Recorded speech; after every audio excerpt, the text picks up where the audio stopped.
High বন্ধুরা, কেমন আছো তোমরা? আজ নিয়ে এসেছি ইউনিক একটি রান্না। আজ বানাবো ফিশ বল কারি। দেখে বলবে কেমন হয়েছে ভারী। প্রথমে নেব 3 পিস রুই মাছ, নুন হলুদ মাখিয়ে রাখবো কিছুক্ষণ।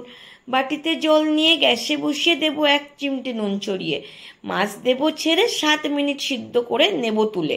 ঠান্ডা করিয়ে কাটা ফেলে নেব বেছে।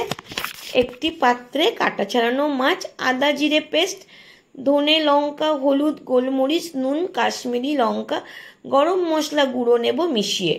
কুচানো কাঁচা লঙ্কা ধনে পাতা বেসন ছড়িয়ে নেব হাতে মেখে। বলের আকারে শেপ দিয়ে নেব ফিশ বল গড়ে।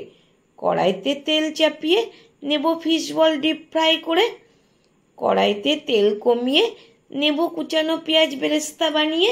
বেরেস্তা তুলে নিয়ে ওই তেলে শুকনো লঙ্কা গরম মশলা ফোড়ন দেব, পেঁয়াজ রসুন বাটা ঢেলে কষিয়ে নিয়ে কাঁচা মশলায় রসুন গন্ধ দূরে সরিয়ে আদা জিরে ধনে লঙ্কার গুঁড়ো টমেটো পিউরি মিশিয়ে কম আঁচে মশলা নেব কষে।